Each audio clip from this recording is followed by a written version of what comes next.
Before the show gets started, I want to first let you know that you can always support the show via Cash App, Zelle, PayPal. All financial contributions are greatly appreciated, and we really do thank you so much. Now sit back and let's enjoy. Hey, what's up, everybody? Hope all is well with you. Listen, make sure you hit that notification thing down there, and also hit that bell, okay? Hit that bell so that you're never left out, you're never confused, you're never wondering as to what I posted.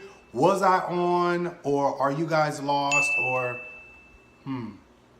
what is King really doing? Okay? Just make sure I hit that notification. And make sure you subscribe. I love you guys. Talk to you later.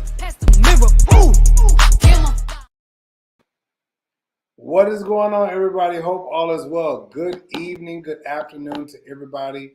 Aunt Deb is here. She's in the back waiting. Everybody else should be on their way. You know, the Saints, Aints, and Friends like to be a little slow on these evenings. Never mind. Deshaunda just got here. Waiting on Thais and Felix. Everybody, listen, it's a few things that we really, truly got to discuss this evening. But listen, it's a song that really is in my heart. If you really don't like what we're talking about tonight, please, this is not the show for you tonight. Please be mindful in these comments. Please be respectful. We are a group of educated people here that's willing to have an educated discussion about things. We're all here. We all have thoughts and opinions about stuff, and we can respectfully agree to disagree, whatever, and go from there. Some of us lived in the time, some of us didn't. Some of us are 80s babies, 70s babies, 60s babies, 50s babies, 40 babies. We all lived through some sort of time in our life, And so we all have our certain experience. Some of us are from the North, some of us are from the South, some of us are from the Midwest. Some of us, we just in this thing, okay? We try to avoid as much chaos and foolishness as possible. But tonight we're here to talk about the school board, okay? We're here to talk about the Board of Education. We're here to talk about educating our kids, whether you black, white, brown, purple, green, yellow, got polka dot spots, got freckles, whatever. We're here to all talk about it because there is truly a difference. And I was today I was watching the I want to say, was it the inauguration? Well, Mayor Jan Castro, I think I'm saying, I'll probably just jack her whole name up. I'm sorry, Mayor. I'm sorry. Bless your heart. I'm sorry. I watched Mayor Jan set in place the new chief of police today, and just hearing the new chief of police talk about being involved in the community, I just really wish I was there because a lot of times I'd be Castro. Thank you, Auntie Deb. She was just nominated today to be the new chief. I was listening to her, and she was talking about being involved in the community and just doing this with the community, doing that. And I'm saying to myself, what community are you talking about? Are you talking about my community or are you talking about your community? Which one? Okay. Just I'm confused. I mean that always makes me question when you say you're involved in the community, because if you're not involved in the communities and you're just involved in your community, not all communities, that's very problematic. Because again, you say, well, we got to make it where, we got to get connected. You sell yourself real good, but your track record is what makes the difference. Okay. Look here. So we got Deshanders and we got Auntie Deb here. So listen here. However we start this off today, we just gonna continue it. We got up to 2 hours. 2 hours to go get this thing cracking. So if you're in the comments, back there in the bushes, come on out here and say something. And make sure you hit that like button, okay? And make sure you share this on Facebook and tag me in it, okay? All right. Be right back, saints and friends. Wait a minute. I thought I hit my... This is why I need an assistant. I really do. I need an assistant. Grace and peace. It's your boy Elijah Green coming to you to invite you to my debut concert Saturday, February 12th at 6 p.m. You don't want to miss it. We will have some very special guests. We will have Minister Tim White, and we will also have Nate Martin inside. You don't want to miss it. We will also have a very special vendor. Hot Socks will be there. You want to support our black-owned businesses. I want to take a time out and thank our sponsors, Cameron Bars Ministries and Ruby Soul Food. Tickets will be on sale for $15 for general admission, $30 for VIP. We will also have a VIP dinner. You don't want to miss it. See you there. Ellis County has one of the highest rates of new HIV infections in the country. Ending the HIV epidemic starts with a conversation, real talk about sexual health, even if it's a little uncomfortable. Let's normalize that discussion. Together, we can decrease the number of new HIV infections to less than 3,000 a year by 2030. Ending the HIV epidemic starts with a conversation, and that starts with you. Get the facts at pinellas.floridahealth.gov. Hello. Hey. All right. Hey, everybody. Hey, Auntie. Hey, Deshaun. Listen, Hey, we can start everybody. this conversation all night. Got a little heated yesterday. Praise God. Hey, yeah, it's like you said, we are family up in here. We're not always going to agree, but we can agree to disagree. Yeah. Correct. So today, I'm waiting on Thais to get here. So we got breaking news, right? So DeSantis just voiced his support for the bill that would prohibit the discussion of sexual orientation and gender identity. Well,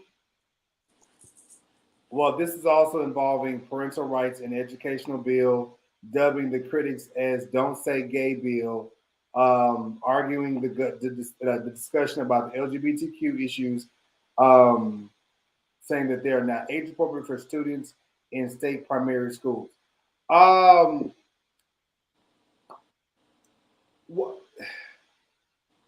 DeSantis, what do you want us to teach? I'm trying, a little Auntie Deshawn, I'm really trying to be right, but it's like, what do you want us to teach? Because when I was coming up in school, I'm an 80s baby. When I was coming up in school, we got taught sex education.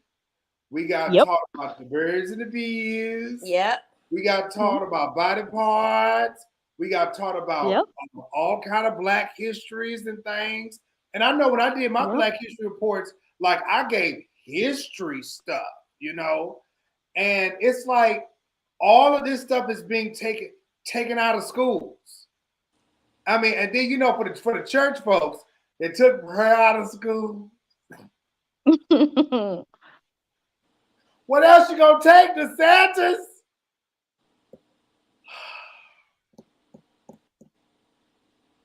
It's ridiculous. It really is. Like you said, he's taking everything out of school, banning books, banning critical race theory. They shot the LBGT teachings down. And I was watching the news tonight, and they had a young man on there, a student, that was really upset by that because, he was like, children need to have this information so they don't feel isolated, so they don't have suicidal tendencies, this, that, and the third and everything. And, he's right. I mean, I do not like DeSantis. I'm not particular about Jane Castor or her new chief. I don't know what to say about Florida right now. The only thing I can say is I like the weather. Auntie, I'm trying to remain very biased and neutral because I do work with a lot of these people. I will have to work with a lot of these people, especially being a person in media. And I personally, I don't want to shoot myself in the foot, but at the same time, as a voice of a person in media and just happen to be of color, my thing is, it's like when you say you want to be very, very involved in the community, you want the community to, to be able to work with the community and be involved and do things, and for the community to love, be involved with the police department and the board of education, all these things like that. What community? I'm serious. What community are you referring to? Exactly. Because not ours. I'm like, you really can't be talking about Black people, because, and I'm not trying to be like, I am Black man, hear me roar, and I'm Afros. I'm not trying to be that crazy, but I'm trying to be, like neutral, where I can be able to have mothers here. We can be able, hey Thais, to be able to have this conversation without the other party already being on the defense, like, oh my God, what they gonna say? Because in actuality, we both can be like, you know what I'm saying? Because this don't make no sense. We keep dancing around these issues, and it's like, even when it comes down to politics, we keep saying they need to do something for us, but we're not saying what they need to do. And so, I'm gonna take this. Oh Jesus, I need to cut my hair so bad. Lord have mercy. We're not giving them point A, B, C, D, E, F. We're not giving that to them. We're not saying, hey, this is what we need. Because me personally, the list needs to be very long. Y'all allow people from out of this country to come in this country to do what the hell they want to do.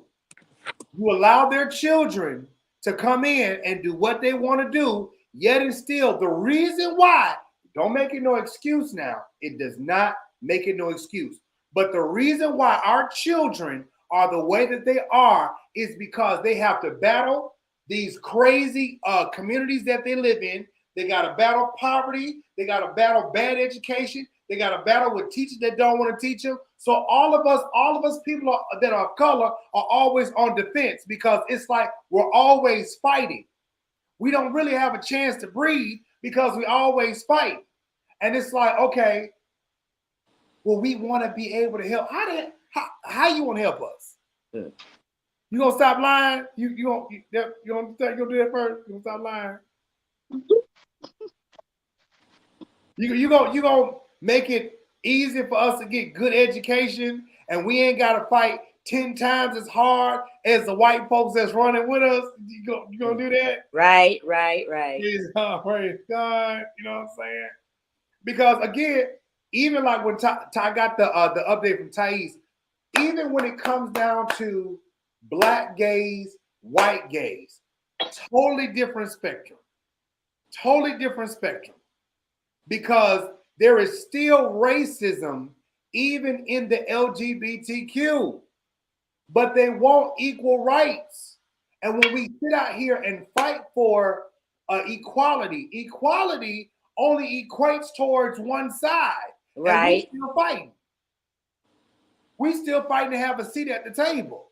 And it's ridiculous. I'm gonna stop talking, y'all. Y'all go ahead, please. That's true. Hey, Thais. Hey, everybody. Greetings. I wanted to piggyback off of what you said. And when that new chief O'Connor, when she was giving her words and everything in her little old speech, she never at any time that I saw while I was watching, I was listening, mentioned anything about diversity. She never mentioned anything about diversity. And then, like with the school system, like you said, how we have to continually fight. They already have a systematic plan in place for where this is why more prisons are being. It's like a plantation mentality. Our children, the teachers aren't teaching our children anything, nothing like what we were taught in school. They don't have no guidance in most of the schools. So they act out. They get out of school. They either drop out or they get kicked out. They get put in alternative programs. And when that don't work out, what's the next thing they do? They go to juvenile. Go to juvenile. They come out of juvenile. They still don't have no guidance or no proper role model to mentor them. So they end up in prison. Well, Auntie, see, here's the thing. Oh, just trying to give me 1 second. Here's the thing about it. So talk to Sheriff Chad, and I talked to one of the sergeants or one of the police officers, Melissa Moore, and they have so many plans in place to help people that are incarcerated, people not to be incarcerated no more. And, I wish people would really not just get on the force just for a position, because you have to understand the people that you're dealing with. That Coco? You know it. You got to really understand the people that you're dealing with. Black people at large, we're already dealing with the mindset of, I gotta fight just to be in place. I gotta fight just to cross the street. I gotta fight just to drive a car. Heck, I gotta fight just to get in the Uber car. I don't know how the Uber ain't gonna treat me when I get in there. I gotta fight. I gotta go to the grocery store and be fighting just to get my groceries to carry on. I gotta fight just to put my clothes on, walk outside. Somebody gonna look at me upside my head crazy. It's all we have that. We already have that, And it's like saying that you want to support, help, you got to start at the root. I'm not asking nobody to apologize for anything or anybody. But at some point,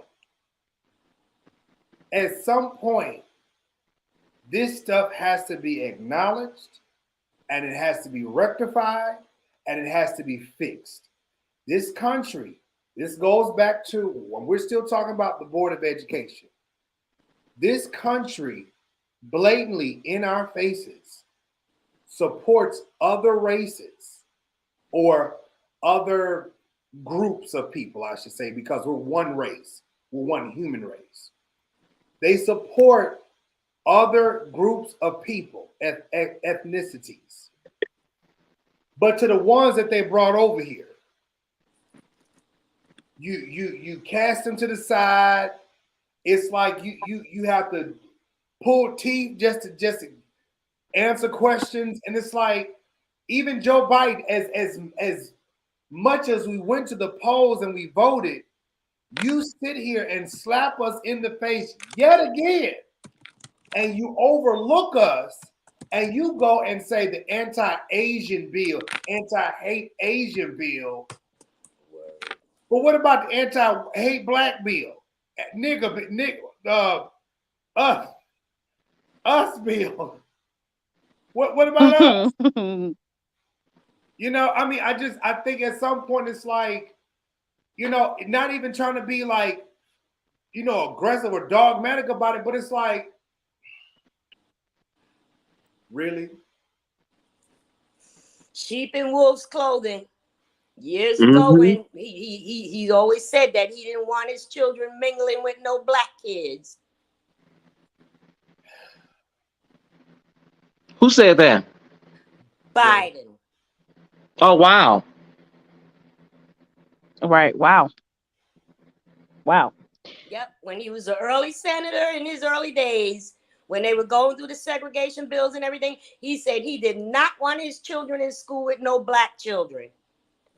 Do you think he's evolved? Or you think he's the same person from the 70s?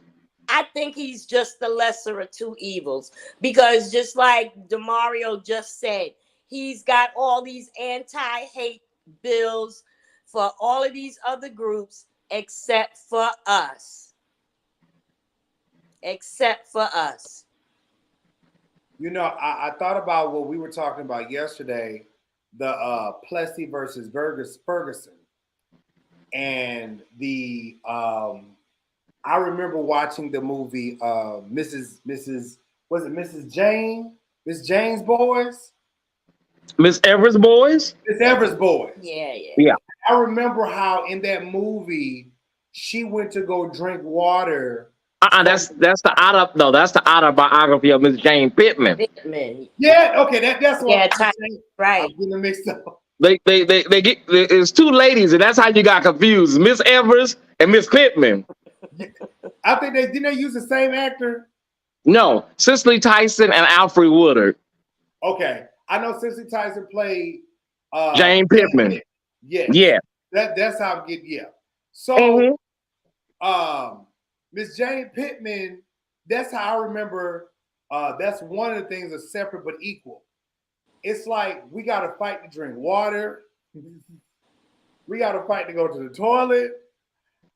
If you guys watch The Help, you had to fight. You clean people's houses, but you nasty. You got to do. I'm telling you, y'all. Yeah, their bathroom. Right, but we clean house for kids and do all that, feed your kids, all that, but we can't. We go to the same bathroom. We could order. You're breaking up, Deshonda. You feel like you're in some water. I'm gonna go out and come back in. But yesterday, when we were talking about the school board, I thought about all of the Black history. I thought about all the subjects. I thought about all these things. And my thought is, why is it so difficult to understand the importance of fully educating our students. Like for me, when I had my niece, baby, they was teaching the children how to read, write at first and second grade, how to write Mm-hmm. cursive and all these things like that. But that's because she was going to a charter school. But it's like we're taking the fundamental things out of school. But I promise you, if you go to, this is just reality. If you go to a predominantly white school, a white area, because I know if I lived in Wesley Chapel, that's here in Florida, y'all, in Tampa. If I lived in Wesley Chapel, New Tampa,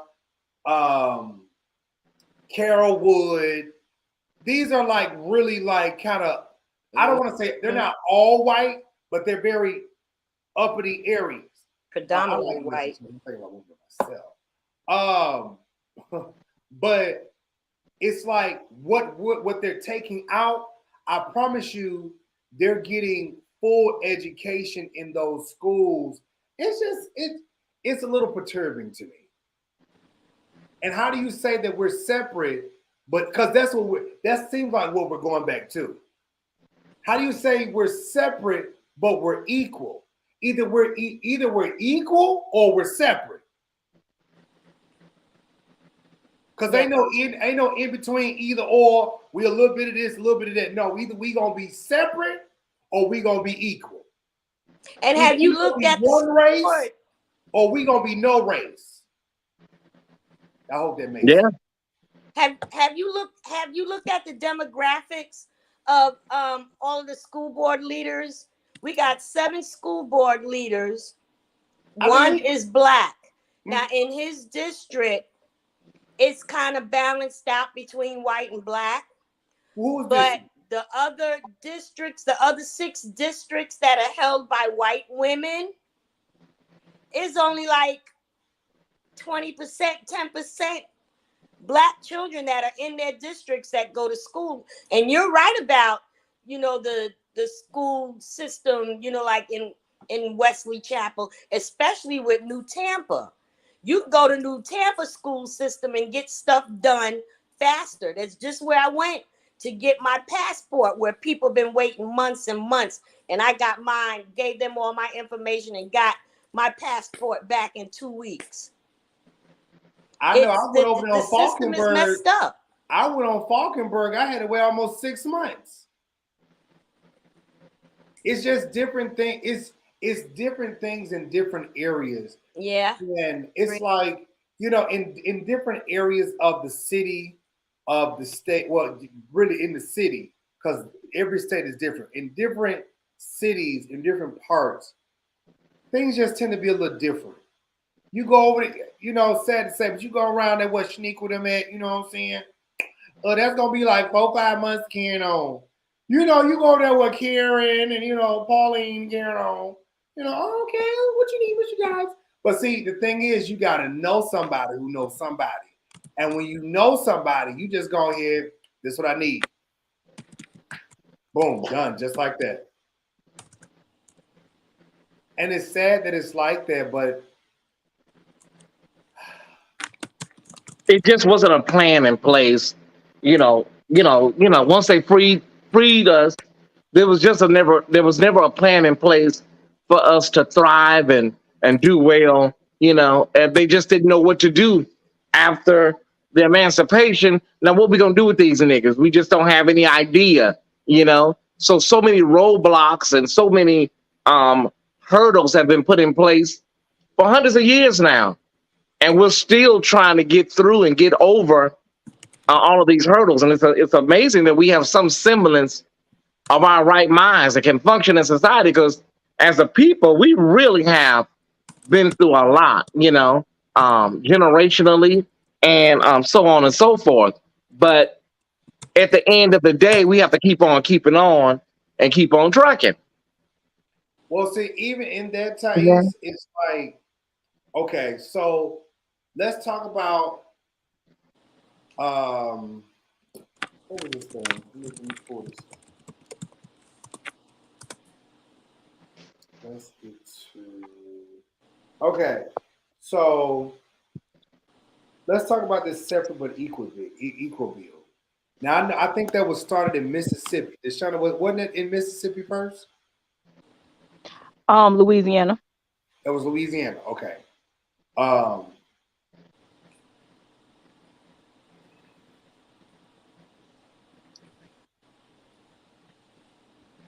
I wish I could have a real discussion with some of these people of what makes them feel that we are so different from them.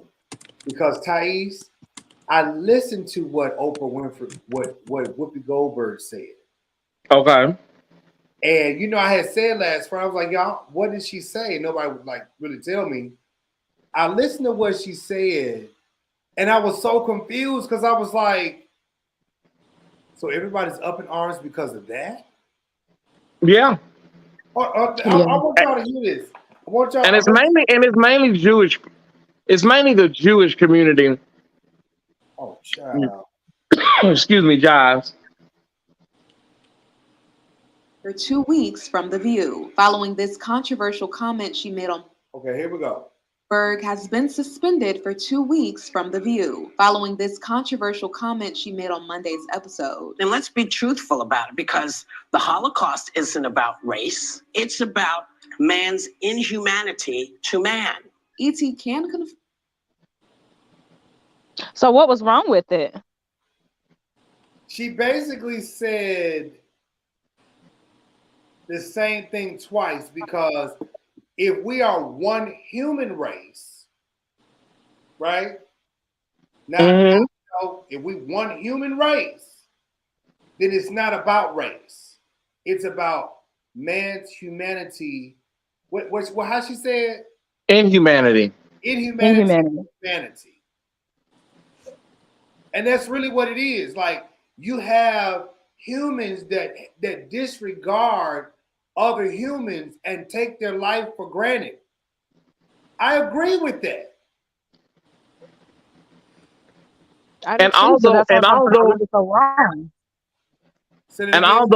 Although Hitler said that they were an inferior race, that does not make Jews a race, because he said that. Jews are not a race. Exactly. They're not a race. So once you come to terms with that, then people are trying to figure out, well, Whoopi was right. In a way, she was right.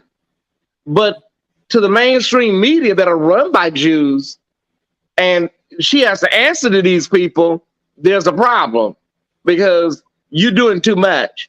We done gave you a big piece of chicken and a biscuit. You're supposed to eat it, come in, and do your job. You know?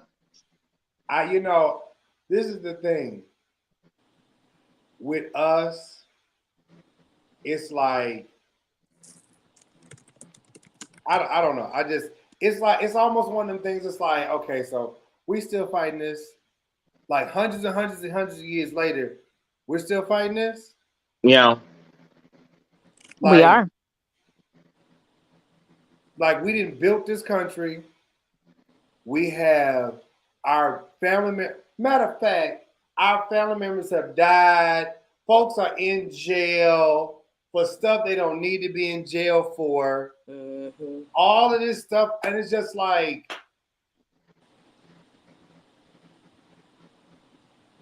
again, and it goes back to education. You have to educate yourself in order to have an understanding of truly what's going on.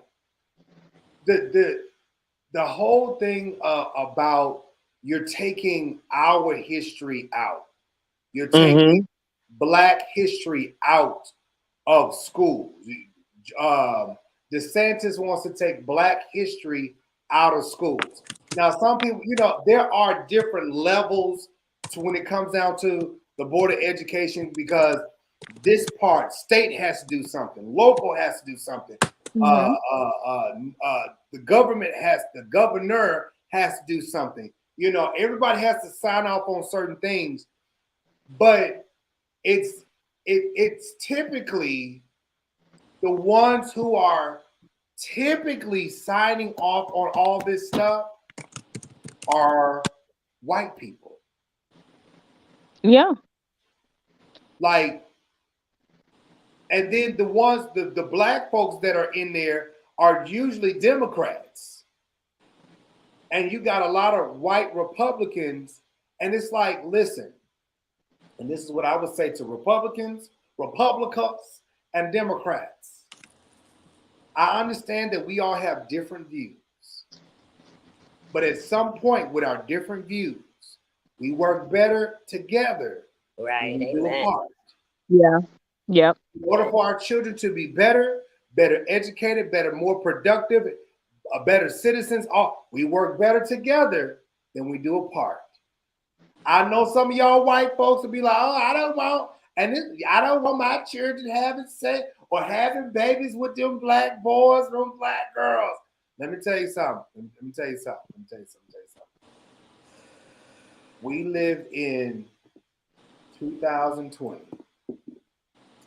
And there are some black girls, black boys that like them some white folks. There are some white boys, white girls that like them some black people. Yep. I don't care what you say about it. It just is what it is.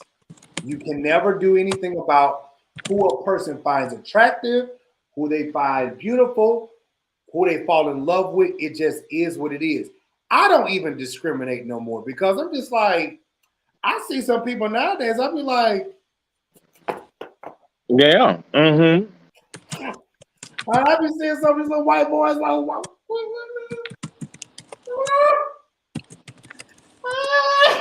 Some people you just have to ignore and keep it moving. You do. You do. That's like, and that's like how a lot of Black history is hidden in Savannah, Georgia. Let me tell you a story. When I worked for the Chatham County Sheriff's Department, when they finished completing building their new jail in 1993, we were moving court documents from the courthouse because they didn't have any room to the old jail, which was going to be a storehouse per se. And on the 4th floor, I was with my sergeant, and we seen all of these old, like these old-fashioned books. We opened them up. They were like written in fountain pens and everything.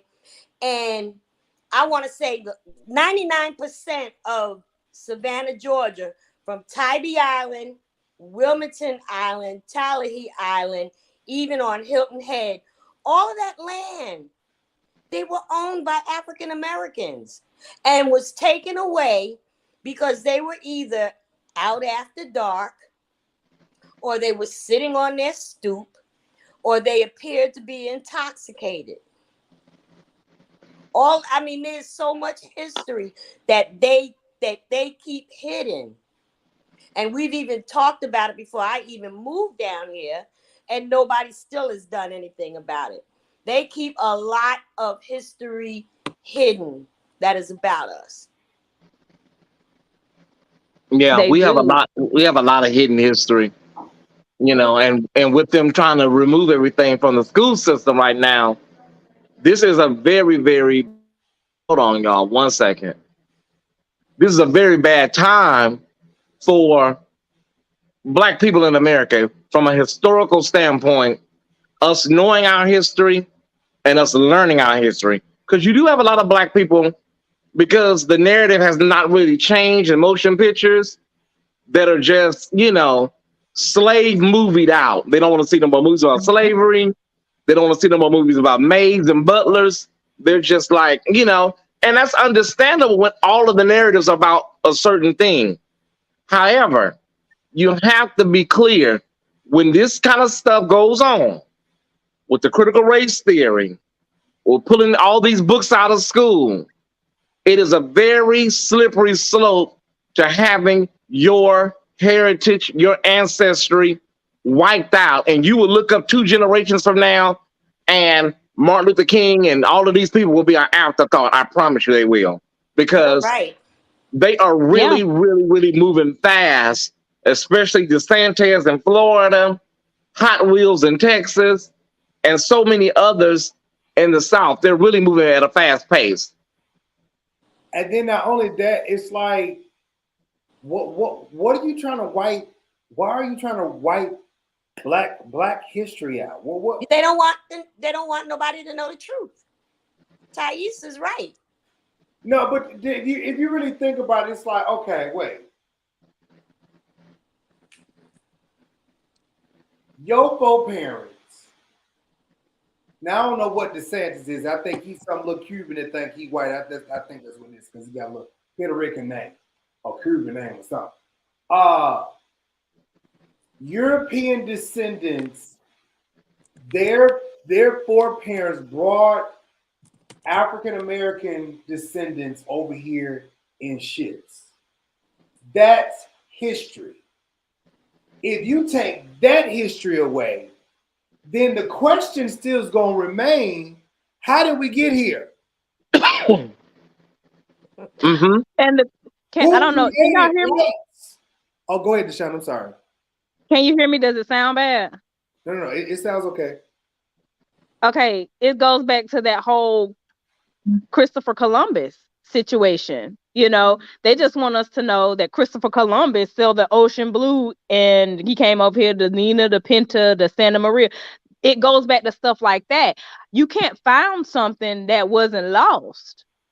There were people before you got here. So it's one of those things. That's what they want to do. And unfortunately, the state that I live in, our governor now, she actually worked for the lieutenant governor whose husband was the one that said segregation today, segregation tomorrow, segregation forever.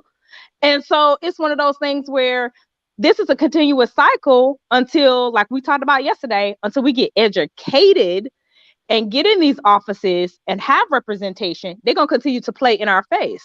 They're going to continue to not, instead of building schools in our state, they want to build bigger prisons instead of saying, let's build bigger schools with better technology so that these kids won't end up in prison, but they would rather build bigger prisons.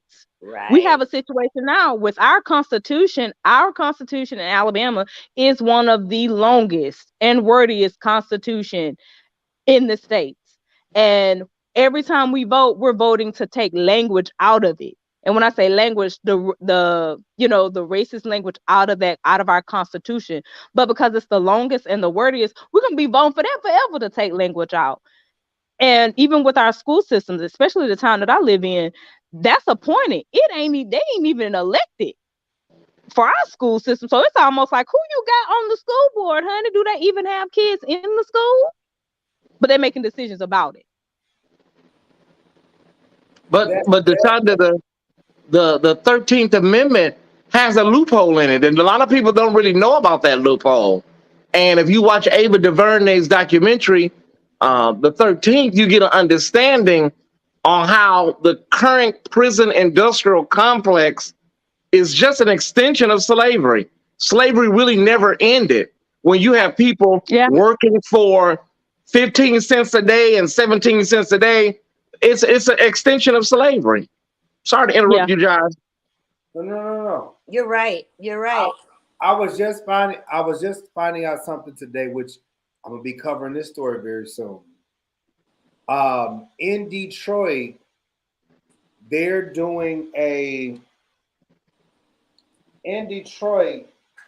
in court right now because their police force department has been doctoring up cases, putting folks in jail that wasn't supposed. I mean, this has been going on for a while. Putting folks in jail that ain't supposed to be in jail, also that people can be elevated. Sounds a little bit like Kamala Harris. Putting folks in place, just putting folks in jail, stopping folks that ain't supposed to be there. They putting them there. And it's like they're going through these cases, finding out that so many people are innocent. Mm-hmm. It's like you got these people sitting in jail 10, 20, 30, 40 years for something that they did not do. Right. And it's like the majority of these people all over the United States are people of color. You know what? We have, can y'all hear me? Yes. Yeah. Okay, we have a museum in Montgomery right now, and I know y'all remember it being this big thing, the Equal Justice Initiative, the Legacy Museum. It opened a few years ago. Oprah and all them were down here. When I tell you this museum is amazing, and I would recommend people to come simply because where it sits right around the corner. The new building actually sits right around the corner from the riverfront in Montgomery, where they used to bring slaves in to auction. So you walk through the river walk. That is the auction block where they used to bring slaves to Montgomery, get them all greased up, sit them on the auction block. That museum, when you go in there, it has the mass incarceration museum. It literally has kids, grown-ups that are incarcerated right now for little to nothing, but they're not able to get out because they don't have the adequate resources to do so. Like, it's interactive. So you will pick, like, if you pick it's one kid in there now that when Mr. Brian Stevenson was talking to us, he literally said that this kid he was put in prison because he killed his mom's boyfriend because he was beating the crap out of her. And he did it on accident. He killed her on accident. And because the person he killed was like a chief of police or something, this little kid literally sitting in an adult prison. He said every time he visited that kid, that baby is crying because imagine having a kid in a prison. Okay, so you can already imagine what's happened to this kid. And it's like, that is what is happening. And it's one of those things, people turn a blind eye to it, but these things are happening. You go through that museum, you got Southern governors that are old recordings of them telling people how we're never going to be integrated. Segregation is the way it is. And it's almost like, are y'all really talking about living, breathing people that had nothing to do with anything? Like, didn't do anything to you. But you're so deep rooted in hate that you're just like, oh yeah, we're not going to do that. It's an amazing museum. And I would, I encourage people to go visit it because it smacks you in the face of what's happening right now. I want to Go there. address. You gotta check that out. I want to address passive observer. Okay, a passive observer. You said it's inconvenience. Black history is inherently liberal, and we're in the middle of a major right-wing alt-right backlash. Black history is not inherently liberal. Black history is just Black history. It is our history. Like Mexican American history, Jewish history, whatever your history is, it doesn't have a focal point that you can point to an ideology. History is just history. It happened, period, full stop. Now, how it happened and when it happened, you can go along and make these little bullet points, but it's not inherently liberal. I don't agree with that. Passive observer. Are you Black or are you white?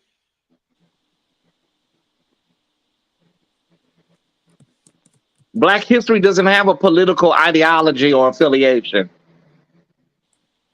Thais is right. Thais is right.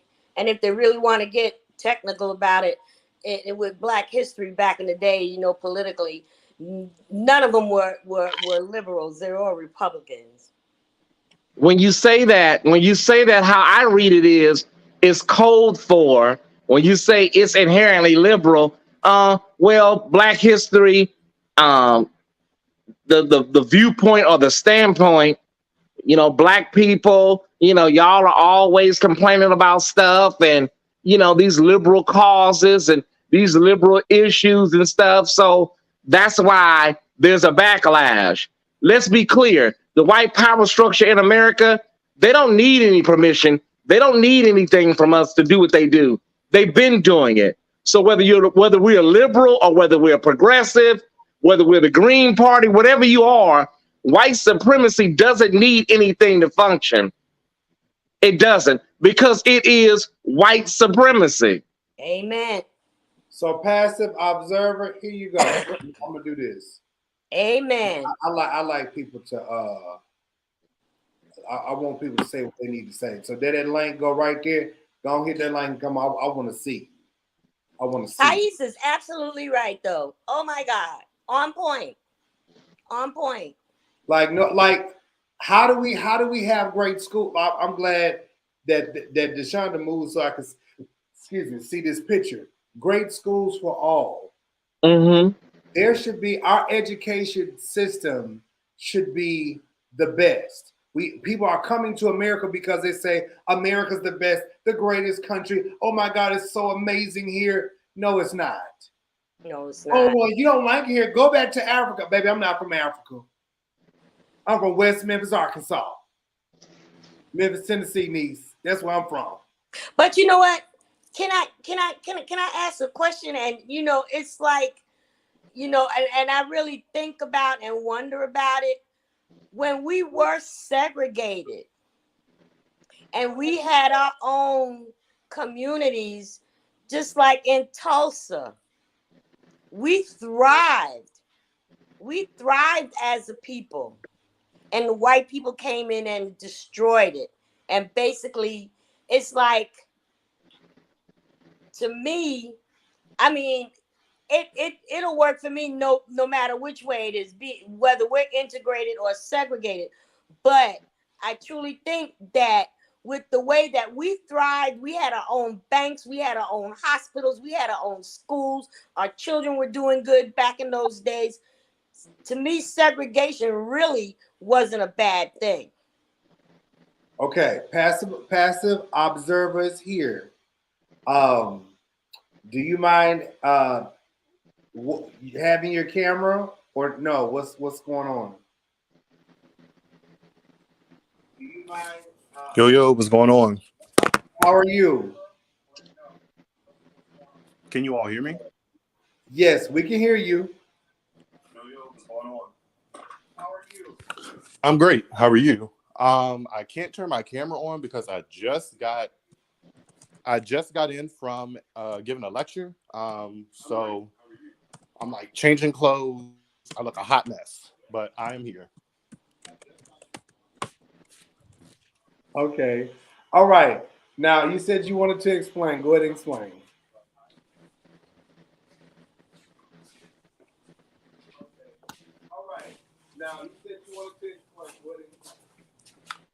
So first off, thank you for allowing me to get on here. Really do appreciate it. To respond to Thais's comments, I totally agree, 100%. It doesn't necessarily have to have a political slant as far as, Democrat, Republican. But when I say it's inherently liberal, what I mean is by having a different perspective, right? Outside of the narrative of white history. You get Christopher Columbus, 1492, 1776, boom, America, right? It just happens. But when you have a Black perspective, you have to talk about slavery, right? That starts as early as the 1400s with the Portuguese colonizing Western Africa looking for gold. And you get these truths that when you're in this wider shift in America, where you have people trying to limit trans rights, where you have people trying to get rid of voting rights and doing these things that are conservative in nature and that are trying to restrict who has access to resources, who has access to education, whatever you put out there, whether it's Black history, Chicano history, Native American history, is going to critique that in a way. It just does, because you're talking about things that are inconvenient for white people, for this sanitized narrative of American history. If that makes sense. Can I ask a question? So we're putting white people at an inconvenience? How is that so? I'm really not trying to be argumentative. I'm just. No, when I say it's inconvenient, I'm not saying that. I'm really not trying to be argumentative. When I say it's inconvenient, I'm not saying that. You got me on two devices? I'm not saying it's a little bit of a lag, so that's why I'm kind of pausing, because the video is catching up with the audio. But when I say it's inconvenient, yeah, two devices.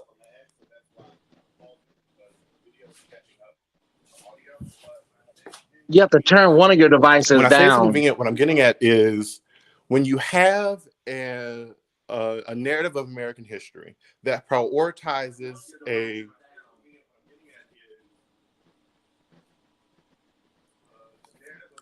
I'm sorry. Okay. You're So listening to one of the devices that has a delay, and you're responding to the delay, not us, in real time. So passive, if that other device you really don't need, because if you're on with us right now, you should be able to hear us clear while you're on with us now. Right. To mute the sound on your YouTube if you still want to see the comments. Can y'all hear me now? Yes. We always can hear you. Y'all can hear me because I can't really hear you.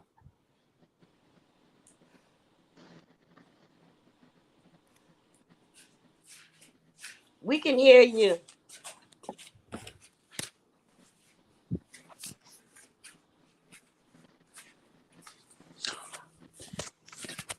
All right, cool. So I'm just going to continue talking because I can't hear you all because I'm on my phone, but I got your message and you say that you can hear me.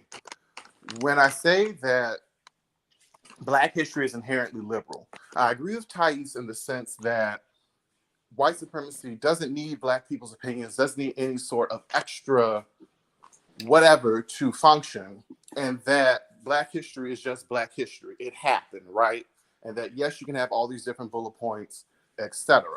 But when you're talking about a narrative of American history that for the past 400 years has been told from the white, male, Anglo-Saxon, Protestant perspective, any other opinion of history, any other vantage point is going to challenge that. I'm not saying that the challenges are good. I'm not saying that the challenges are bad. But if you present that narrative and you talk about things like the transatlantic slave trade, or you talk about things like separate but equal, it's going to fuck up their whole narrative. So for them, yes, it is problematic. For them, it is inconvenient. I'm not saying that that inconvenience is good or bad, but it's going to challenge that because you have to deal with these other voices and other perspectives. Okay. So the thing about it is, yes, they have their perspective, but their perspective is skewed because they're trying to tell a story that they didn't live, or that's not their life, or they want to change it to be different so that they could water it down from what actually happened. So then when it comes down to Black history, and all those things, you don't want to tell the gruesomeness of what actually happened to this particular group of people. And then as we see, like even with Whoopi Goldberg, we crucify her because she said something about some Jews, but you ain't gonna have that same fervor and that same tenacity towards when somebody say, like Joe Rogan, nigga, nigga, nigga, nigga, nigga, nigga, nigga, every 5 seconds of carrying on. When it comes down to Black people, it's always okay. Okay, well, What's wrong with you now? yeah, what's wrong now? Give me that. Well, Hey, $61. since it's inconvenient, let's talk about Christopher Columbus for a moment. Talk about him for just for a second. Since it's inconvenient, Christopher Columbus was a rapist, a pillager. When he got to the Dominican Republic, they stole and raped and stole everything that wasn't nailed down or tacked down. They were nasty and disgusting. There was a scurvy outbreak on his boat. Just a disgusting, vile character.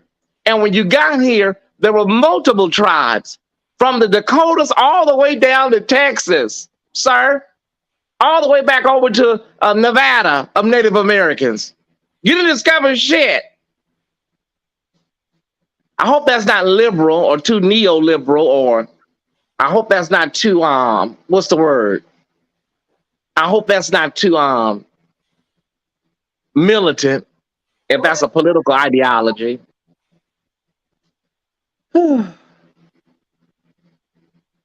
Anywho,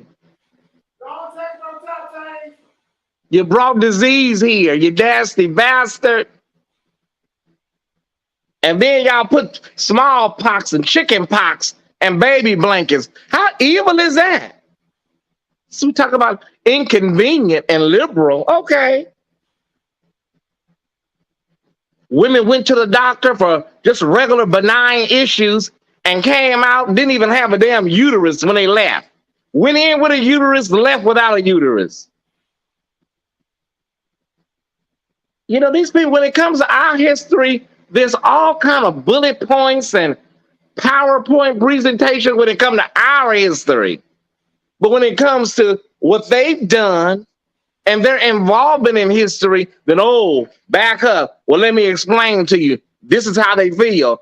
Fuck how they feel. Shit. Well, I feel like this, and I'm not even trying to be funny and passive observer. I get, you know, you can't show your face. I get all that. And you said you were just getting in from a lecture. Here's my thing, and this is my thought.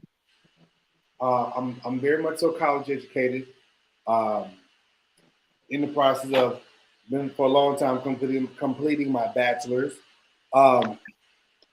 So I went to college and I went through all the classes. My thing is this. In this country, in almost all of this world, there would be little to nothing in this world if it wasn't for somebody Black. We created so much stuff in this world that if you annihilate our history, Psalms 83, if you annihilate and take us out of here and wipe us out, then who you gonna say created the air conditioner?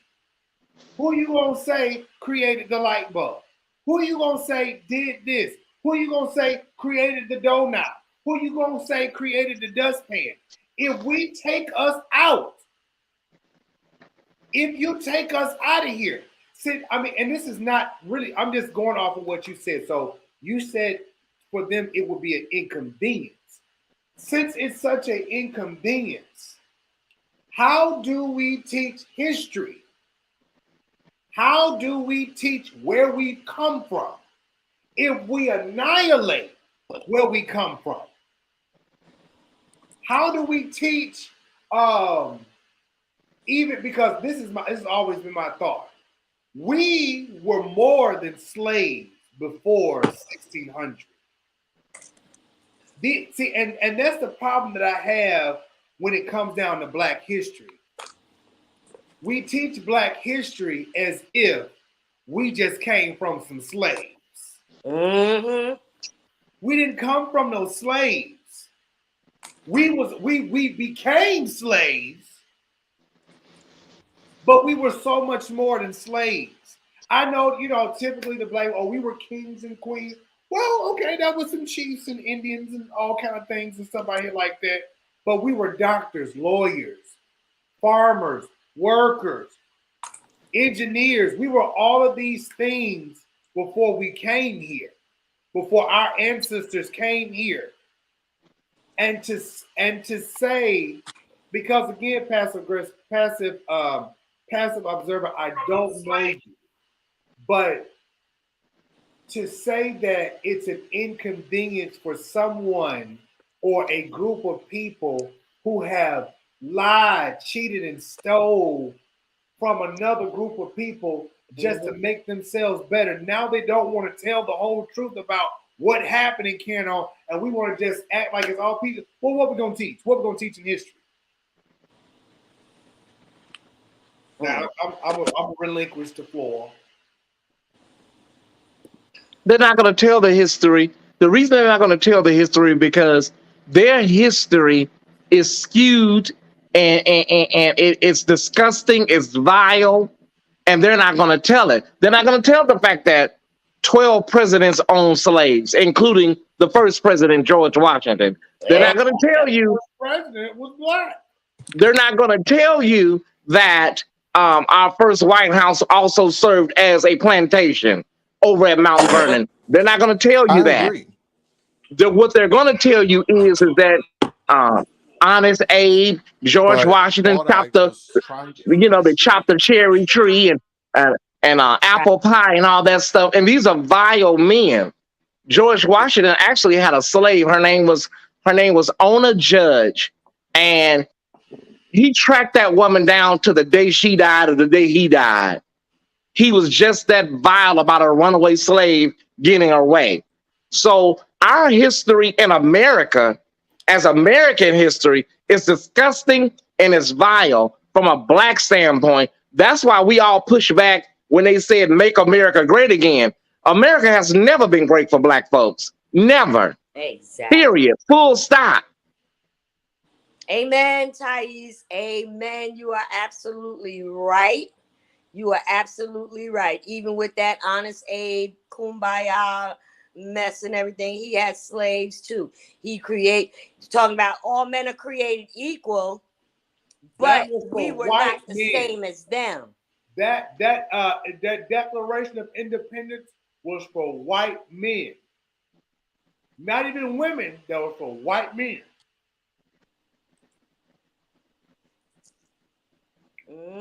To bring it back to the school thing, one of the real reasons why people are so scared, and they were so scared, they don't want black boys around these white girls and vice versa. They don't want, black girls around white boys. It's always been an intersectionality with race and sexuality. That's how we have Loving versus Virginia, that landmark case. Yes. And the situation is that the fact of the matter is that they're scared of little brown babies. They're scared that Becky or Amy is going to like Raheem or Jaquan. So they want to keep everybody apart and keep everybody separate, even to this day. If they can't do separation physically, what they'll do is they'll separate you from your history mentally. Oh, 1 second, Thais. So, passive observer, it's saying that you will need to connect your mic and your cam before you can enter the stream. So you may need to go out, come back in, and make sure everything is working. You can always turn your camera off, but go back out and come back in. All right, so that's the thing, Thais.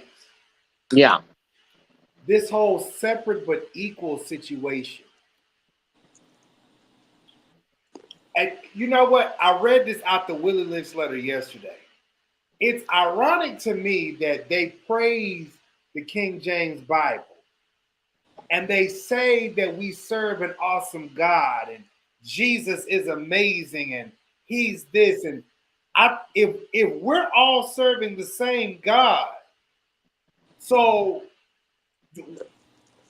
is there going to be a separation in heaven too? Baby. I mean, does your God like you better? Well, hold on. I got one even better. I'm not your typical nigga. Okay. So is God gonna forgive the slave owners and the racist cops that have killed black people innocently? Is God gonna forgive? Okay, there you go. Is God gonna forgive them and just let everything slide, but he gonna crucify the black folks? I really got some questions. Because again, we read a Bible, but we don't read it. Exactly. When we read the Bible, it tells you exactly what color Jesus was. But we got a white man on the wall, but that ain't who Jesus was. That's Caesar Borgia. Exactly. Where are we now in the discussion? So where are we? Because it was lag, and then I switched to my laptop, and I had to get off my phone. So where are we? Because for a minute I couldn't hear too. Okay. Oh God, I thought you heard everything. I heard George Washington, Ona Judge, these men were nasty. I heard all that part. And I think I buzzed in for a minute, and what I was trying to say is I agree. You're right. You're absolutely right. All what I was saying, and maybe I did a piss poor job, or maybe I didn't. I did do a piss poor job of explaining it, is that for the people who have been writing history for the past 400 years and who have had control of the narrative, right? The people who have been telling us this is what happened. if we teach the full history, whether it's Black history, Mexican history, Native American history, women's history, LGBTQIA history, for them, it will be inconvenient. For them, it will cause problems. Not saying that doing so, in my opinion, or on some sort of weird, it's Black or it's white, it's right or it's wrong thing, that I'm saying Black history should not be taught, or that telling those stories are not important. They are important. All what I was getting at was, if we're trying to figure out why they don't want us to know these things, why we have been taught history in a certain way, that's why. Because if you're an Italian immigrant in the 19 teens and 20s, telling white people, hey, look, we want to celebrate Columbus Day. Christopher Columbus was Italian. You don't want people telling the true story about Columbus, about him raping Taino and Arawak women. You don't want to hear about how his first colony failed. You don't want to hear about how he died, most likely thinking he had made it to India because he didn't know as much as he thought he did.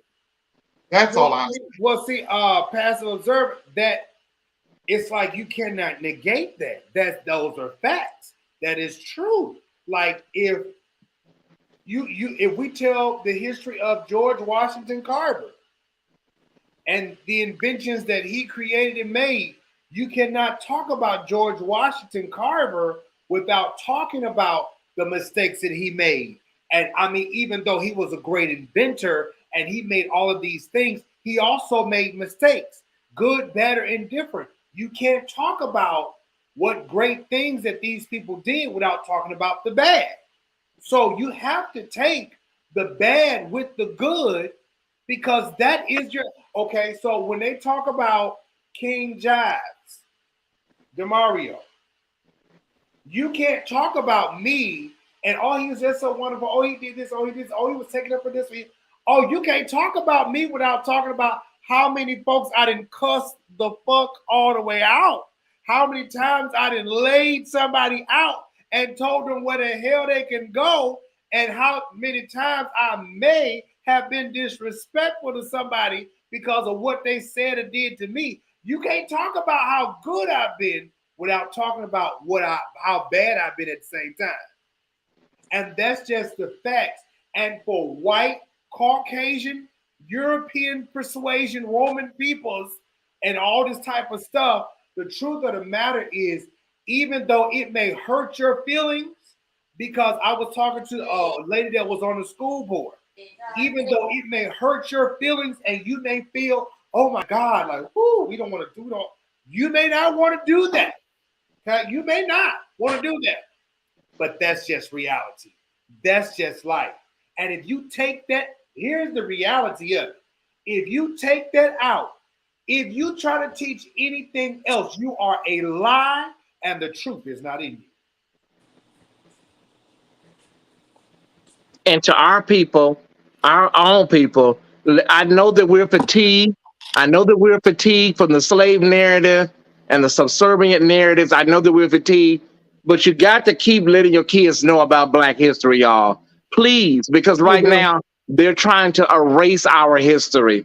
So let your children watch these movies. Some of us, I ain't watching. I can't take no more. Girl, you watch the first 48 and Law and Order SVU and Dexter on a loop, and you can't watch. I mean, come on. So we have to really be clear right now, y'all. They are erasing from the school system and from our everyday life. They're trying to erase us right in front of our eyes. And our own Black people, let me just say this, we can get real cute too sometimes. Because a lot of y'all running around here talking about, well, you know, it had to be some Africans that helped. No, not necessarily. Yes and no. When it comes to the slave trade, when Portugal first got to West Africa in the 1500s to steal these slaves or to capture these slaves, you don't really need a lot. You didn't really need a lot at that time. But I'm sure there could have been, just like in Judas and the Black Messiah, somebody working from the inside, some traders of our own. But don't let that negate Portugal's, crime against humanity, stealing people and taking them back to Europe. Because before we even got to the transatlantic slave trade, they were taking people from Portugal back to Europe to work in Europe. So we have to be very, very clear. If we erase this history, y'all, if they erase it, we will be sitting here a historyless, if that is a word, people. And it goes Just back saying. to what was said yesterday. We said it yesterday. There's going to be a generation of people and kids that are lost, that have no idea who even Rosa Parks was. Like you're gonna lose that if we don't care about us and what we went through. Because you need both of them. Just like Josh said a few minutes ago, we need both of them. We need the good and the bad. We need the us and the them. Because if you don't, you miss a whole portion of why this country was known as a melting pot, unfortunately. Not only that, Deshonda, but not only do we need to talk about, not only do we need to really discuss the in-depth nature and thoroughness of Black history, but let's discuss the in-depth thoroughness of white history and Absolutely. why y'all came to America. Because you got to discuss that white people, European people, was leaving and fleeing the monarchy because they was enslaved. They was in slavery too. And they didn't like what was going on. They were in war and they wanted to get away. That was the reason why these folks was coming over here in some ships trying to find a new land. They weren't just trying to, we're just trying to discover. We're just trying. No, y'all was tired of what was going on over there, so y'all want to try to find something else.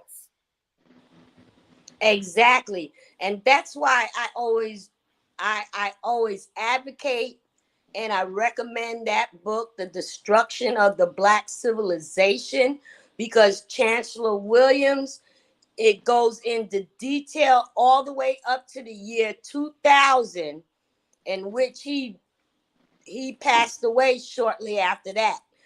The book is available online.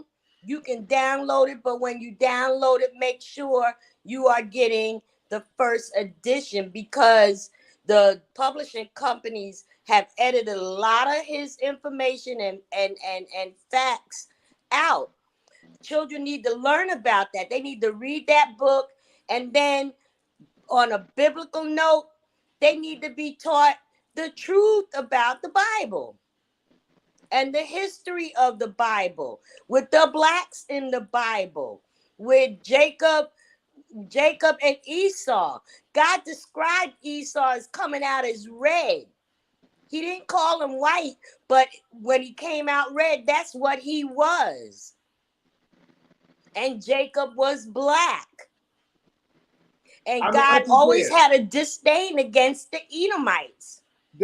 Auntie Deb, here's the thing about that, though. If we go Bible, now passive observation, and y'all tell me, you know, if y'all agree or disagree.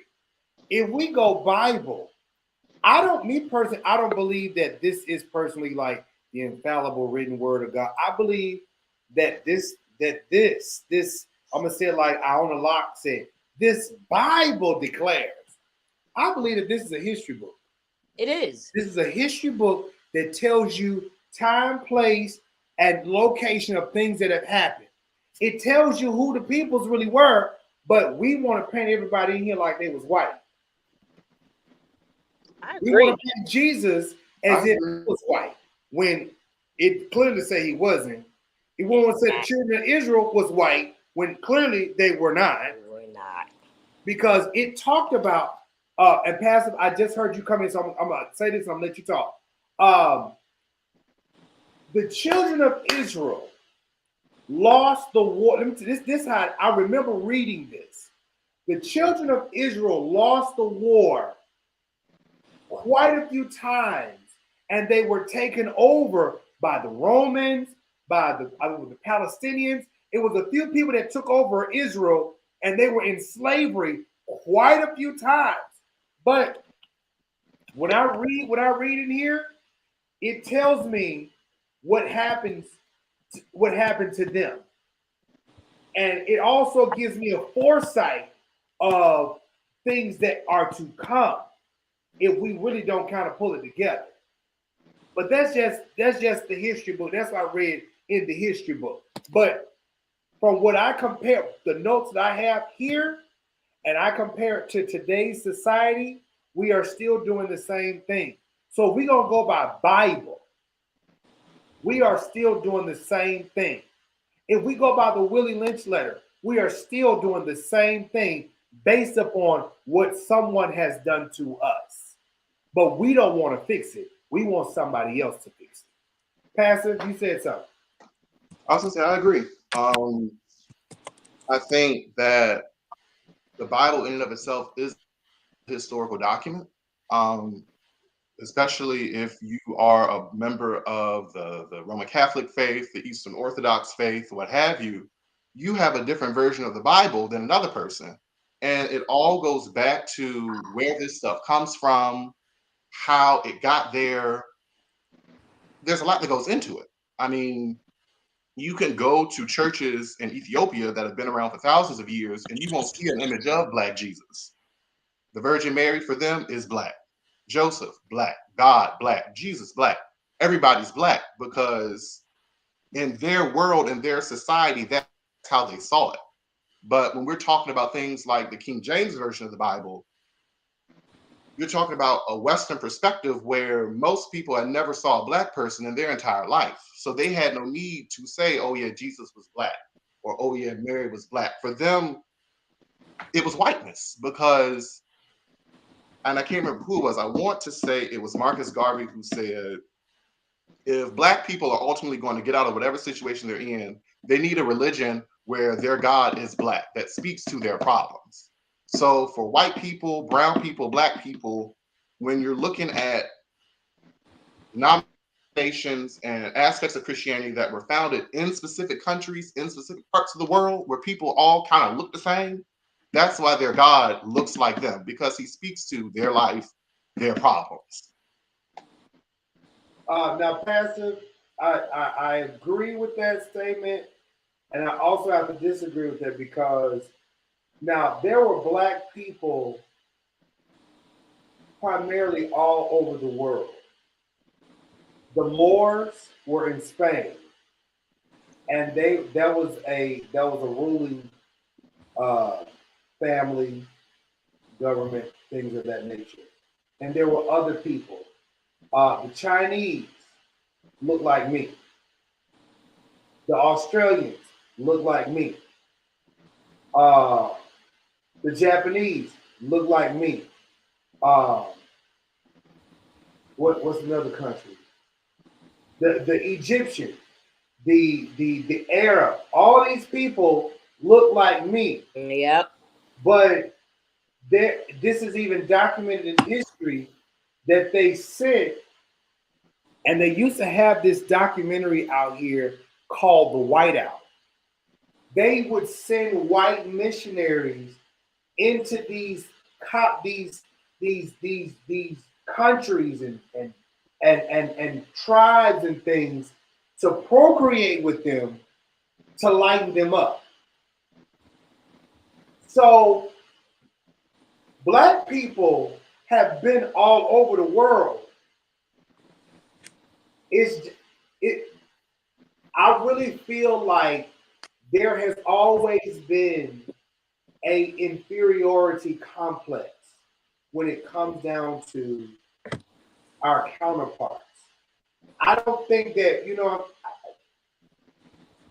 this is just me talking. I don't think that we really hated our other counterpart like that, but it was something in them that didn't like us.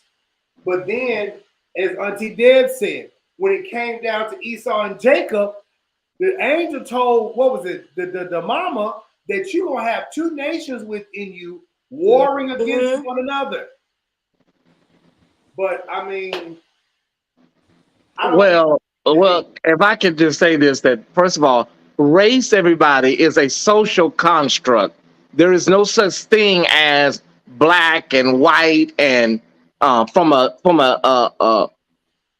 cellular or DNA standpoint, there's no such thing as these races. These races have been created and to time. And if you look at from I'm trying to break this down because I don't want to lose people. When you get too deep, then people start, like, okay, girl, wait a minute.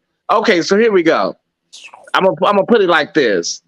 Your skin color, your eyes, all of that is really birthed out of what country and the climate of that country that your forefathers and the people before you came from. But race itself, y'all, I don't want to use too many gigantic words. I don't want to lose people. So race itself is a social construct, okay? So my skin is brown due to the fact that my ancestors probably are from Africa, okay? And that's why my skin is so melanin rich. I haven't did my ancestry yet, y'all, so I don't know all of the history of my lineage. But just know that race is a social construct, everybody. Now, Isaiah is here. Isaiah said that he wanted to ask a quick question. Go ahead, Isaiah. Hey everybody, good afternoon. Well, good evening, Hi, rather. I'm on Isaiah. the East Coast. Hi, Isaiah. Thank you for having me, Thais. I know Thais. I tuned in on him today, and I always tune into you, Jives, whenever you come on. But I wanted to piggyback. It wasn't a question, but I wanted to piggyback on something that you had said earlier. When my great grandmother joined her church back in the 1980s, Southern Baptist white church, all white. Black woman, dark-skinned Black woman. Now, there was a few along the way. There came a few Black families, very diverse when it got in the 90s. Every time a Black family or a Black person would come and join the church, a white person would leave the church. Every time. So she got up one Sunday in service, and she said, well, when y'all die, I want to know where y'all going to go. She said, because I know the God that I believe in doesn't believe in separation in heaven. So the construct of that, even in I think about it all the time. How can people that claim to be Christians, claim to believe in God, do such heinous things to us, to other human beings, even outside of race, of us being Black? How can you do that to another human being? I'm tell you how young I am. I'm 19 years old. I just graduated high school last May. My high school history teacher, I love history, love it. Me and him would get into, I won't say confrontations, but we didn't agree on the things that he was teaching. Because to me, it's like, oh, Christopher Columbus, blah, blah, blah. And I'm like, Christopher Columbus, ugh. You sitting up here telling these people Christopher Columbus, did such great things and he founded America and blah, blah, blah. But in actuality, we know there were people already here, and this is 2020, 2021. We're going into 2022, seeing the historical breakdown of how the mentality, what they're trying to do to our mentality. It's just it bothers me. It's ridiculous, and I'm very fearful for even my siblings. I have younger siblings. They're like 6-7 years younger than me. What are y'all going to learn? What are they going to teach you? I know what they taught me, but what are they going, or at least tried to teach me? What are they going to teach you all about history? What are you all going to learn about how our country was founded? This country was built upon the backs of African Americans, not even African Americans, Black people, So, yeah, that's just my thing, Isaiah, this is a little history, and this is well known in my family. My grandfather was a slave. My great grandfather, my grandmother's father, yes, Fred Miller, was a slave. He changed his name to Fred Miller. He was an Indian. He was black. He was black and Indian mixed. He got into it with I guess one of the slave masters or something like that. Got into it with him. Got into a fight, and he was on a run for his life. Ran, fled, went somewhere else. and then he eventually got with my grandmother, and then that's what we know. Um, I wouldn't know those things had it not been told to me. Um, my grandmother, this is all facts. My grandmother, my mom's mom, when she got with my grandfather, Willie James Giles, when she got with my grandfather, they got ready to get married. They asked her what my grandfather's last name was because they used to always joke with him and say, "Oh, Willie, you jiving. Willie, you jiving."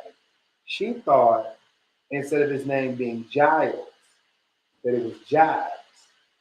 So Jives just stuck. And so I'm a Jives today.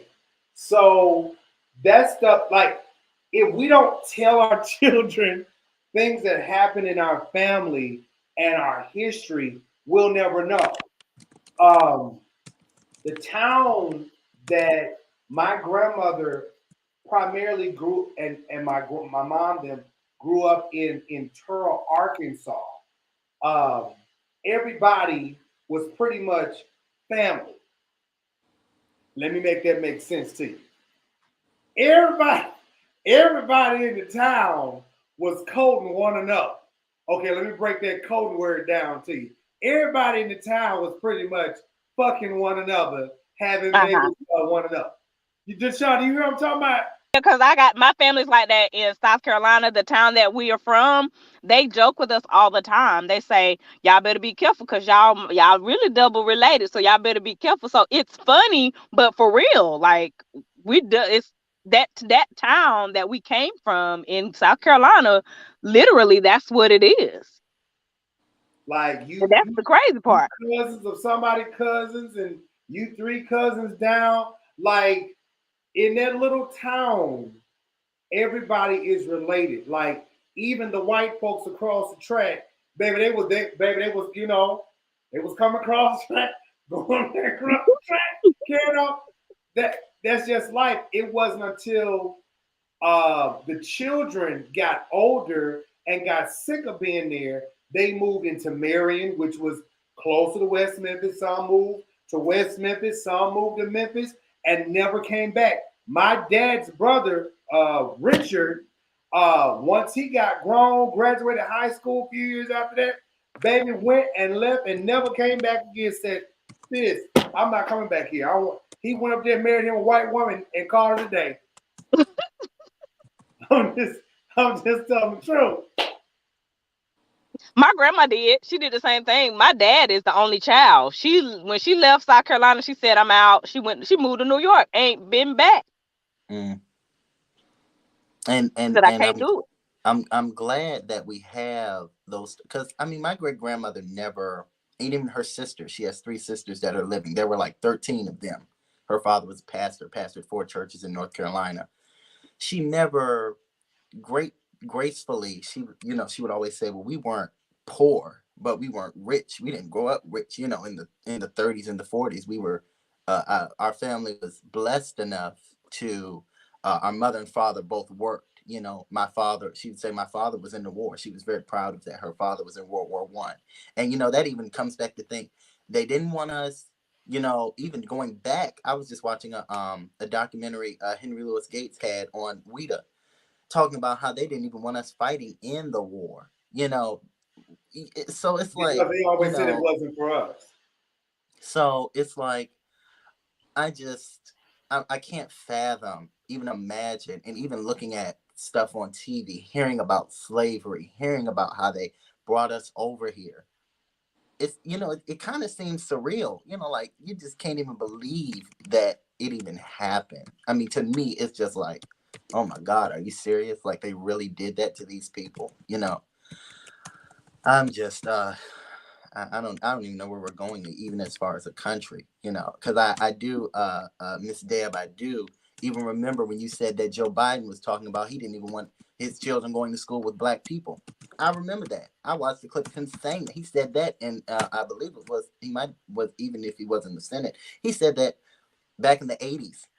you know, I'm scared. I'm scared for my children to even go to school with you, you know, and it's like 30 years, 40 years later, how you feel now, Joe? You know, how you feel, Joe?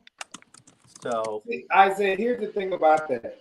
You know, I hear all of the racist things that a lot of these white people have said. I remember Bill Clinton back in the day, because you know Bill and Hillary, they've said some crazy stuff too, but they've always been around black people. Real talk. My family has known the Clintons for a long time, so it's like you say this stuff publicly, or when you get around your friends, but you know where to go have a good time at. You know, Yep. like Bill and Hillary, they from over in Arkansas. You know what I'm saying? Like Chelsea, baby Chelsea, like she done been through a few black folks. You know, a few black boys. You know, I'm just saying, baby Hit them Chelsea, with it, like, Paige. We need them. We need them. baby Chelsea, For like she real. had a few pieces. You know what I'm saying? You can always kind of tell, like Chelsea. All right, girl. But I mean, not to say that's a bad thing, because I feel like this. Whoever you get with, fall in love with, get in a relationship with, that's on you. You make the best of that thing, you go on. I think even in this country, we have demonized black men so bad. Like if if a white woman get with a black man, that's just so wrong. What's so wrong about it? Yeah. There's some good genes over here. Now you may got with you a sorry ass man, but it's some good genes over here. Okay? Because like it's a bunch of good, smart men over here, but it's like it's looked upon, frowned upon so bad. But the thing about it is, because of our history, the blacks and the whites, because of our history, and even the Indians, because of our history with one another, us as a people of color, we really look at white people like they're the white devil. Because of what has been done to us, I promise you, I can go ask some of my, well, baby, who all I got left? Man. Well, I know when my Aunt Callie was alive, baby, she had long gray hair. I'm talking about like long down there, gray hair. And I think about those Indians that was living on their reserve or their stuff at what was it? Was that in Oklahoma somewhere? It's like they made billions of dollars off of their land and put all these Indians in one little hut thing together until all of a sudden it was just crazy. It was nothing compared to black slavery, but what they did to the Indians alone, even their land, it was horrible. So even the Indians call white folks the white devil.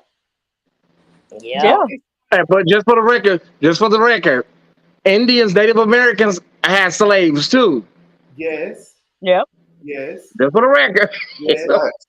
We don't want to let nobody off the hook.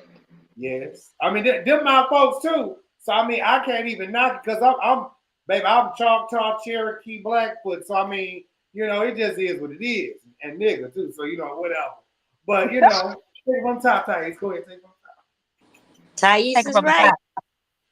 And if someone in your family knows the oldest ancestor, I want to say it's not hard to trace back on that lineage, because my cousin and I and other family members have traced back on our lineage all the way back to the 1600s. And piggybacking off of what Thais said, yes, the Indians owned us as slaves as well, because I have like 5 male ancestors that were married to Cherokee women in the Pocahontas timeline that were removed like 3 and 4 times because they were involved with these Indian women and stuff.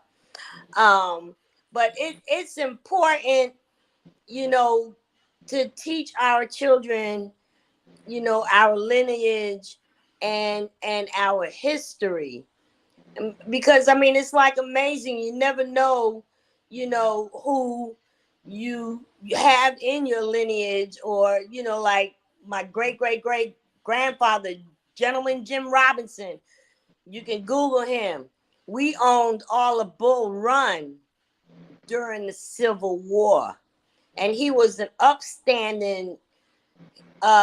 He used to be a slave, but was given his freedom by his father, who was a slave master, Landon, whatever his name was. But anyway, owned all of Bull Run, and his most significant impact in Virginia was after the Civil War was over. He went to those county commissioners and asked to be compensated for all of his land, for all of the animals and the livestock and the vegetables and everything that was eaten by the North, because he let the North reside there to kill the South. Yeah, Yankee. But anyway, to make a long story short, it's important for our children to know our history, because it's not going to be taught in the schools. It's not going to be taught anywhere. It's not going to be taught anywhere at all. And I mean, it's not hard to do. It's not, it really isn't.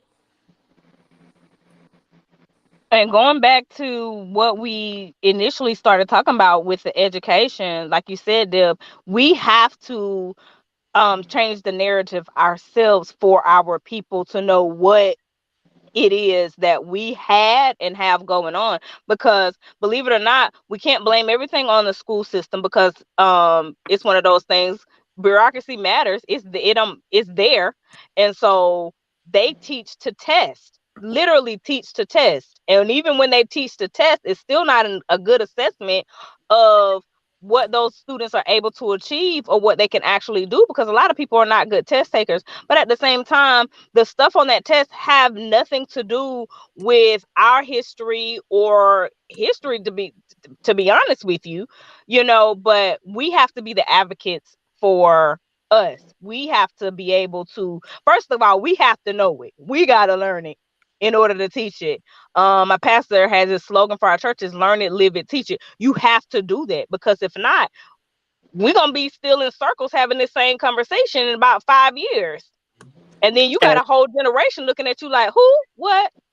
And I just want to say this because my cousin, she's homeschooling her son. And listen, a lot of y'all is not ready to be homeschooling these kids, y'all. I'm just saying. Absolutely That's not. not shade. I'm not being shady. I'm not being catty. But how you homeschooling somebody and you need to be in school? So listen, make sure it's a family member. Make sure it's a family member or somebody in the family that can teach the baby if they're going to be homeschooled, you know. Be worse off. Baby, Because some of this listen. ain't working out. Some of it really ain't working out. I'm gonna tell you the truth. My kids hate when I pull out Eyes on the Prize. They're like, oh, Mr. Shonda, why we gotta watch? Because you need to know it. You can tell me 3 things you learned when you finish watching it. And don't tell me nothing about Martin Luther King. Don't tell me anything about Edmund Pettus, the Edmund Pettus Bridge, because here in Alabama, you know that. You're supposed to. It's part of Alabama history. Give me something else that you got out of that. But see, Shonda, they're not gonna I know they're not gonna do this, but they're not gonna teach that Queen Elizabeth, you know, was a part of the slave trade, the transatlantic trade slave, and that she had people, black people that would entertain her like jesters. You know what I mean? Come on now. Yeah, they're not gonna teach that because that's too much like, oh, wait a minute. And like when we see Queen Elizabeth and all of these, you know, royals over there, and they're wearing all of these diamonds, and I'm talking about they got diamonds. And I be looking up like, do people understand that ain't no damn diamond mines in Europe? Where did those diamonds come from? Africa. You know, where did that gold come from? So they're not going to teach that. It's too much it's too much like right, for them to really get down and teach. You know what I'm saying? What we need, you guys, blood diamonds. Blood diamonds. What we need, y'all, is another Niagara movement. Google it, look it up. That's what we need. We need a Niagara movement. That's all we need. And see, even with that, I went back and I had to watch the documentary on Queen Elizabeth, her family, and everything like that. And they're like from Germany or some weird stuff like that. I don't know. But she was running. You know, like they was running because their family was finna get killed. I don't even think y'all realize it. Their family was finna get killed because something that they did over there in Germany or Slovak, some weird place over there. And they was running because they was getting killed off. See, a lot of these white folks ain't gonna tell you their history. A lot of them was running too. And so at the end, it's like this.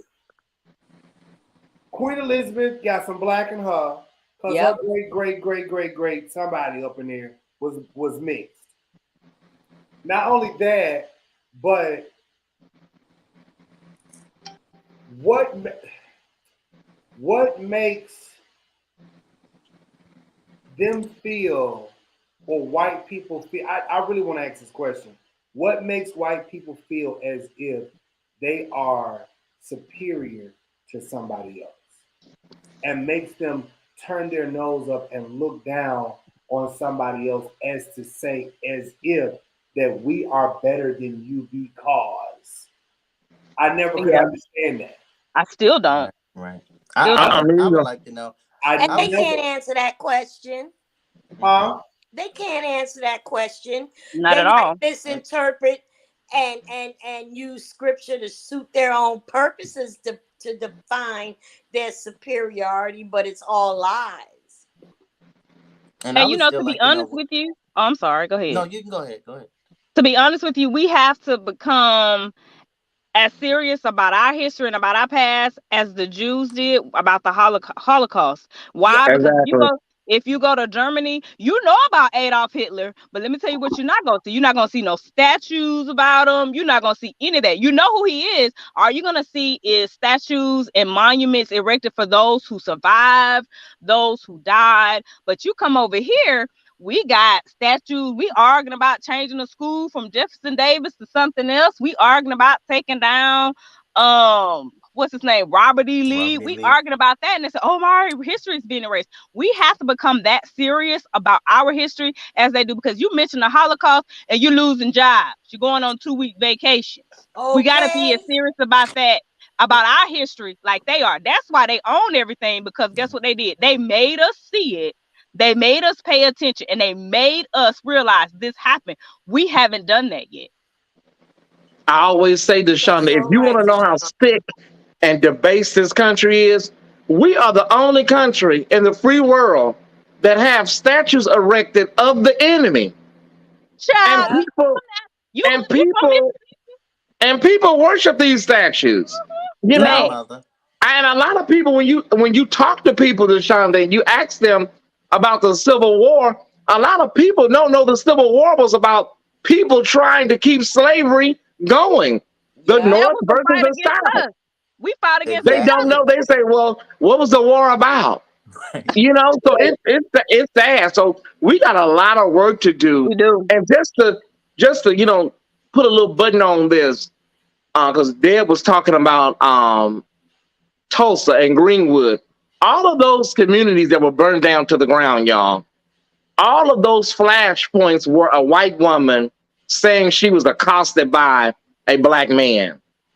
And when you get to the school system, when you see those people out there yelling at the Little Rock Nine, you know what I'm saying? Yelling at them like they were dogs. There is a fear amongst white people when it came to integrating and people coming into school systems, because they didn't want their children to be brainwashed, or they didn't want sex to be going on in the bathroom, hot loads or whatnot. So that's why it's always been a fear amongst these parents with these white kids. especially learning about Black history. They want their kids to have the same ideology that they do. You're Yep. right. You are so right, Thais.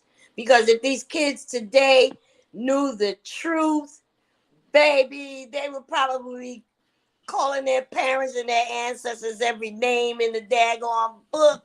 And Mhm. the unification would be so full and strong. Yeah.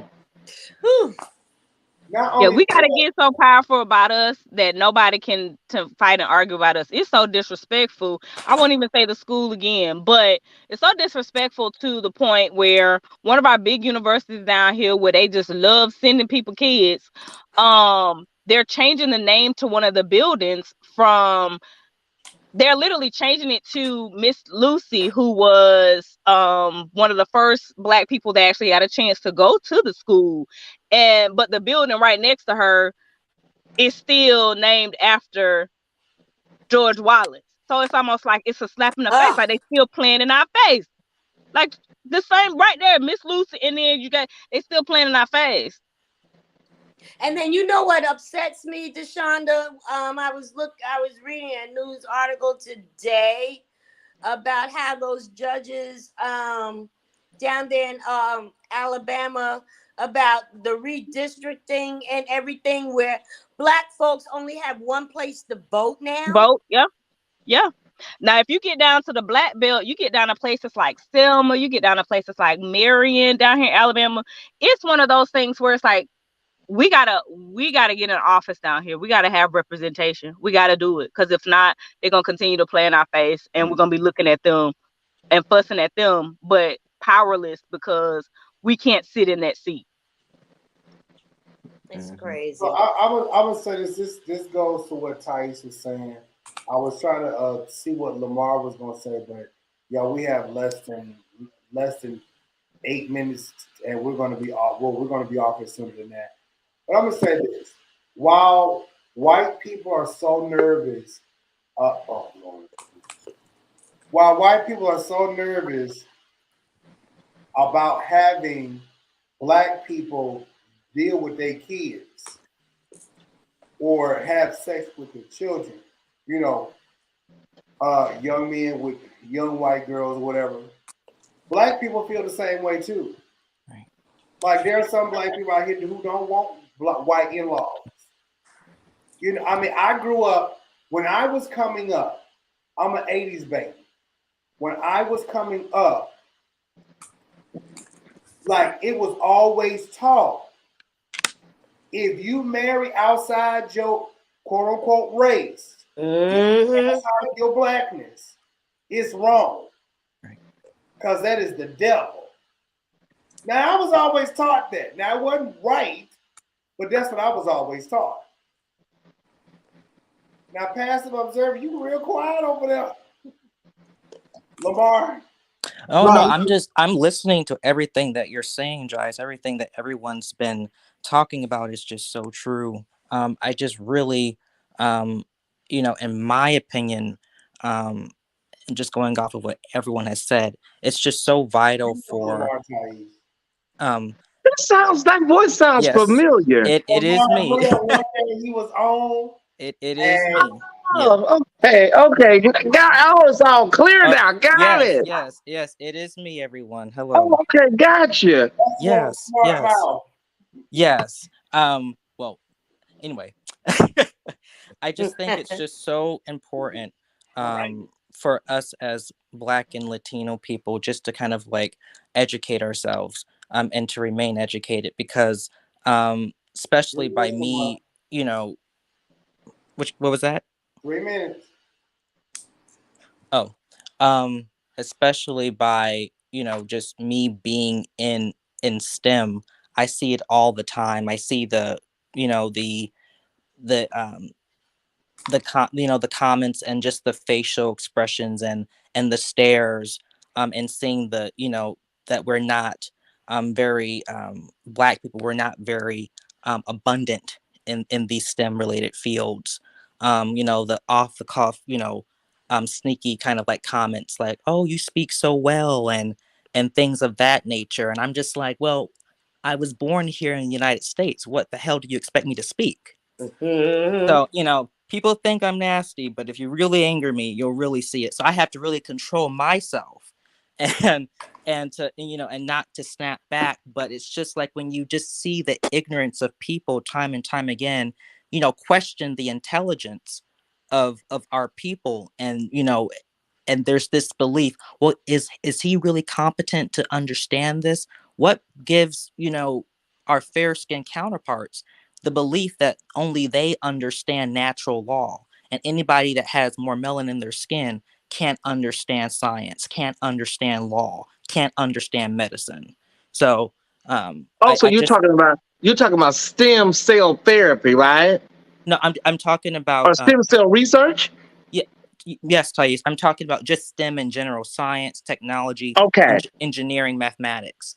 right. I just think it's just so vital for our people to encourage our young people, and older people as well, to pursue your passions, especially if when they're in academia, because if we can kind of like shift the narrative and the playing field in academia, that gives us a huge advantage. But it starts from home. It starts from home. Correct. All right. Pastor, go ahead.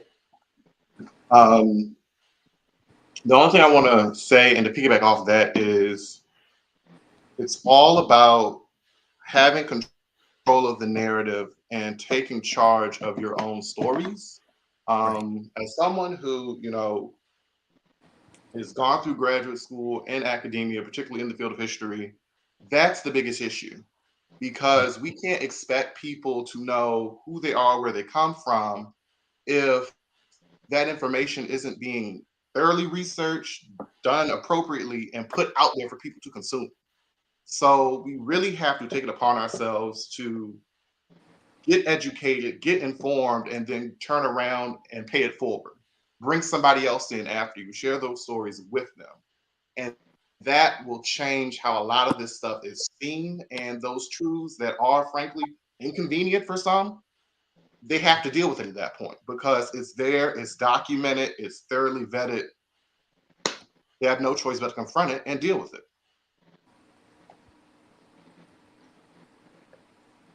Well, all right, Lamar, praise God. You got your 3 minutes. Listen, I just want to say thank you to everyone who has come on tonight. We're going to do this the rest of the week tomorrow. So make sure y'all put this on your calendars. Tomorrow, we're either Pam and I are going to go over some law enforcement issues in Detroit, or we're going to be dealing with the Bishop Green situation and the church situation. Because we got to deal with that. They go to court. Lord, he bad. They go to court this week. That's interesting to know. They go to court this week. So we're going to be reviewing all of that, getting that information, everything of that nature.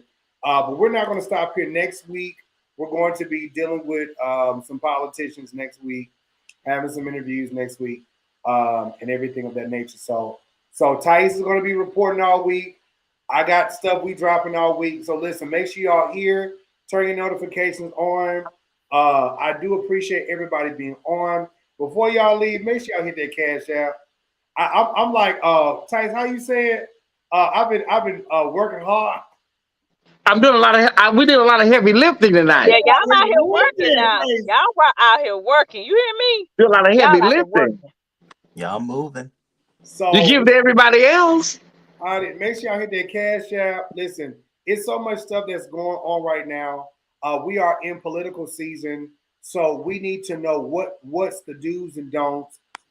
We don't just need to just say these people need to do something for us, but what we need to be saying is we need to list off what they need to do, especially in our communities, because if these politicians and commissioners are getting so many millions of dollars to develop housing and all this other stuff, construction and all, we need, listen, this is what we need.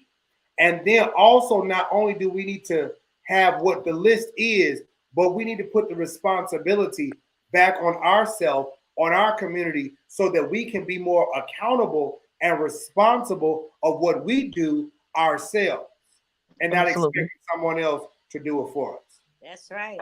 Absolutely. So, y'all, we're going to see y'all tomorrow. Thais is going to be doing the after show report. So, I love y'all, and we'll see y'all next time. Love y'all. Bye, guys. Thais, I Bye. miss your daily inspirations Bye. now. You done got on YouTube and stopped doing it. I'm going to do it. I got you. All right now. All right, y'all. Love y'all.